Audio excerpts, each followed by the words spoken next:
तो एपिसोड 17 की शुरुआत मुजफ्फर और अयान से होती है, जो कैंप तक पहुंचने के लिए डोंकी की सवारी करते हैं।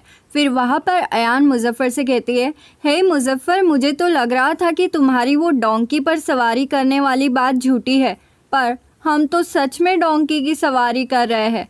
फिर मुजफ्फर कहता है, देखो अयान, एक बार जो मैंने कमिटमेंट कर दी तो फिर तो मैं किसी डोंकी की भी नहीं सुनता। और सनम के लिए डोंकी तो क्या, मैं तो किसी डुक्कर की भी सवारी कर सकता हूँ, समझी तुम। फिर अयान कहती है, मुजफ्फर, मैंने तुम्हारी बात क्यों मानी, हम यहाँ आए ही क्यों, प्लीज़ बोलो कि हम पहुँच गए हैं, प्लीज़। फिर सीन सनम पर शिफ्ट होता है, जहाँ वो अकेली टेबल पर बैठकर जान को दूर से देख रही होती है। फिर इतने में ही वहाँ ओस्मान आता है। वो सनम से कहता है, क्या हुआ सनम, तुम इतनी उदास क्यों बैठी हो। तो सनम कहती है, नहीं तो मैं ठीक हूँ। फिर वो जान की ओर देखने लगती है तो ओस्मान समझ जाता है। फिर ओस्मान सनम से कहता है, सनम जाओ उससे बात करो। तो सनम कहती है, नहीं, बात नहीं कर सकती मैं। तो ओस्मान कहता है, सनम देखो, तुम मेरी बहन हो, मैं तुम्हें अच्छी से जानता हूँ, समझी तुम, तुम्हारी आंखें सब बयां करती है। फिर ये सब सुनकर सनम रोने लगती है और ओस्मान से कहती है, ओस्मान, मुझे सच में कुछ नहीं समझ आ रहा है कि मुझे क्या करना चाहिए। तो ओस्मान कहता है, तो जाओ उससे बता दो कि तुम एंगेज नहीं हो। तो सनम कहती है, नहीं, ऐसा नहीं हो सकता, फिर वो मुझसे नफ़रत करने लगेगा। तो ओस्मान कहता है, हाँ तो फिर करने दो ना उससे नफ़रत, तुम्हें फिर कोई उम्मीद तो नहीं रहेगी उससे। तो सनम कहती है, मुझे वैसे भी कोई उम्मीद नहीं है, उनकी एक गर्लफ्रेंड है। तो ओस्मान कहता है, ये सब भूल जाओ सनम, उसके पास जाओ और उसकी आंखों में आंखें डालकर कह दो कि प्यार करती हो, बाकी वो देख लेगा। देखो, अगर बहुत देर हो गई तो तुम पछताओगी, ऐसे प्यार करते ही रह जाओगी और उसे पता तक नहीं चलेगा। ये सब ओस्मान लायला के ओर देखकर सनम से कहता है, क्योंकि उसे भी लायला से कोई उम्मीद नहीं है। फिर सनम कहती है, क्या हम मेरी बात कर रहे हैं। फिर वो दोनों हंसने लगते हैं। फिर सीन मुजफ्फर पर शिफ्ट होता है। वो बिल्कुल पागल प्रेमी बनकर सनम के तलाश में कैंप के काउंटर पर पहुंच जाता है। वहां पर वो कहता है, सनम नाम की लड़की यहाँ पर है क्या। तो रिसेप्शनिस्ट उससे कहता है, सर, कैंप में आए हुए सारे लोग पीछे के गार्डन में मौजूद है। तो मुजफ्फर अयान को लेकर वहाँ पर चला जाता है। तो सीन ओस्मान और सनम पर शिफ्ट होता है, जहाँ सनम ओस्मान से कहती है, हाँ तुम सही बोल रहे हो, मुझे उसे सब कुछ बता देना चाहिए। फिर वो दोनों भी एक दूसरे का हाथ पकड़ लेते हैं और ये मंजर जान दूर से देख लेता है और उसे ऐसा लगता है कि सनम ओस्मान के साथ बहुत खुश है, इसीलिए वो वहाँ से दुखी होकर चला जाता है। फिर सीन सनम और ओस्मान पर शिफ्ट होता है, जहाँ वो ओस्मान के गले लगकर कहती है, ओस्मान, मैं उन्हें बता दूंगी कि मैं उनसे कितना प्यार करती हूँ, फिर चाहे वो मुझे काम से क्यों ना निकाल दे, मुझे कोई फ़र्क नहीं पड़ता। फिर ओस्मान कहता है, वेरी गुड, और फिर वो ओस्मान के गले लग जाती है। इतने में ही वहाँ ज़बरदस्त पहुँच जाता है। सनम उसे कहती है, ज़बरदस्त, अयान, तुम यहाँ क्या कर रहे हो। हाँ।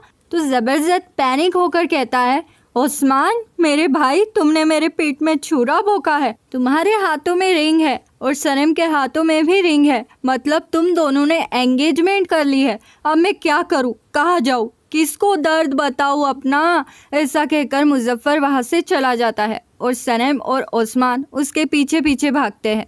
फिर मुजफ्फर वहाँ ओस्मान को बहुत खरी खोटी सुनाता है। वो ओस्मान से कहता है, अरे मैंने क्या सोचा था और तुम क्या निकले, तुम तो धब्बा निकले। धब्बा क्या, तुम तो अब्बा जब्बा डब्बा निकले। नहीं भूलूंगा मैं इस मंजर को, जब तक है जान, जब तक है जान, कसम से। फिर ओस्मान कहता है, ऐसा कुछ नहीं है। तो मुजफ्फर कहता है, ऐसा ही है।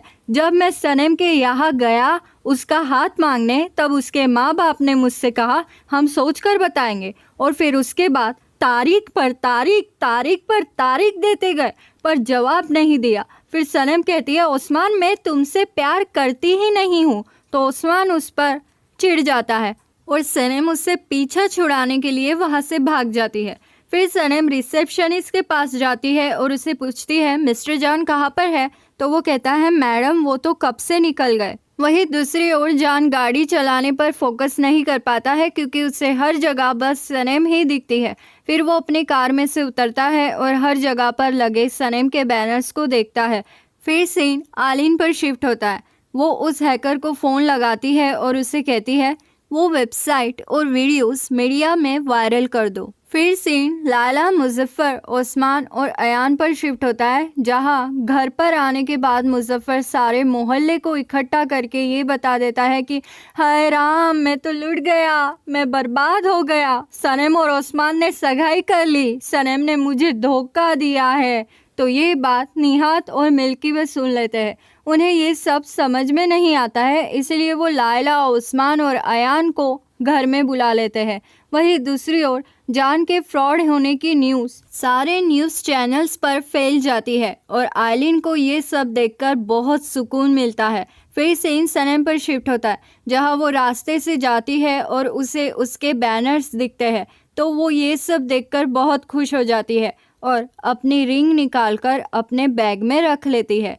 वहीं दूसरी ओर डैरेन जान के फ्रॉड होने की न्यूज़ टैब पर देख लेती है और शॉक हो जाती है। फिर कैंप पर जे गुलीस भी न्यूज़ को देख लेते हैं और शॉक हो जाते हैं। वहीं दूसरी ओर सनम जान के घर पर पहुंच जाती है उससे बात करने के लिए। फिर सनम जान से कहती है जब मैंने आपसे कहा कि मैं रुकना चाहती हूँ तब मैं ये बिजनेस के लिए नहीं कह रही थी। बाय द वे, आपने मेरे फ़ोटोज़ बहुत अच्छे खींचे हैं। फिर जान कहता है लेकिन तुम्हें तो ये सब पसंद नहीं है ना। फिर इतने में ही उसे अमेरिका कॉल आता है तो जान फ़ोन कट कर देता है। फिर सनम कहती है वो मैंने ऐसा पहले कभी फील नहीं किया है, मेरे हाथ देखिए, मेरे हाथ कितने काँप रहे हैं। इतने में ही फिर से अमेरिका फ़ोन आता है और जान फिर से फ़ोन कट कर देता है ताकि वो सनम को सुन सके। लेकिन इतने में ही घर के सारे फ़ोन्स पर कॉल आने लगते हैं, इसलिए वो फ़ोन उठा लेता है। फ़ोन पर डैरेन जान को टीवी ऑन करने के लिए कहती है। फिर वो जैसे ही टीवी ऑन करता है न्यूज़ आती है कि जॉन डेविड ने 1 साल पहले की वेबसाइट से फ़ोटोज़ चुराए हैं, इसीलिए वो और उनकी कंपनी कॉपीराइट इशू में फंस सकते हैं। ये देखकर जान और सनम को काफ़ी धक्का लगता है और घर में सबके फ़ोन पर फ़ोन आना स्टार्ट हो जाते हैं। फिर जान इतना परेशान हो जाता है कि वो वहाँ से बाहर चला जाता है। जान की हालत देखकर सनम उसे कहती है ये सब क्या है? तो जान कहता है कोई मेरा करियर बर्बाद करना चाहता है। तो सनम कहती है ये कोई मिसअंडरस्टैंडिंग हो सकती है, मतलब हो सकता है कि हमारा आइडिया उनसे बस मैच हुआ हो। तो जान कहता है सनम, मेरे ओर देखो, क्या तुम्हें लगता है कि मैं किसी और का आइडिया चुरा सकता हूँ? फिर सनम कहती है मेरे कहने का वो मतलब नहीं था, मतलब सबसे पहले हमें उस वेबसाइट को चेक करना चाहिए, हम उनके खिलाफ कंप्लेंट कर सकते हैं। तो जान कहता है ये सब करने से क्या फ़ायदा होगा, अब मुझ पर केस चलेगा और तब तक के लिए मेरा करियर तो बर्बाद ही हो गया समझो। फिर जान सनम से कहता है सनम प्लीज़ जाओ, मुझे थोड़ी देर के लिए अकेला छोड़ दो प्लीज़। तो अब आगे क्या होगा? क्या जान को जेल हो जाएगी? क्या सनम इस दर्द को झेल पाएगी कि ये सब जाने अनजाने में उसकी वजह से हुआ है? क्या उनका प्यार अधूरा रह जाएगा? जानने के लिए बने रहिए मेरे चैनल दीवाने हैं हम पर। जल्द मुलाकात होगी अगले एपिसोड में। लाइक शेयर सब्सक्राइब कर दो, अच्छे लगे हम तो मानो इतनी सी बात, दीवाने हो तुम तो। लाइक शेयर सब्सक्राइब कर दो, अच्छे लगे हम तो मानो इतनी सी बात, दीवाने हो तुम तो। अलविदा दीवानों, जल्द मुलाकात होगी अगले एपिसोड में।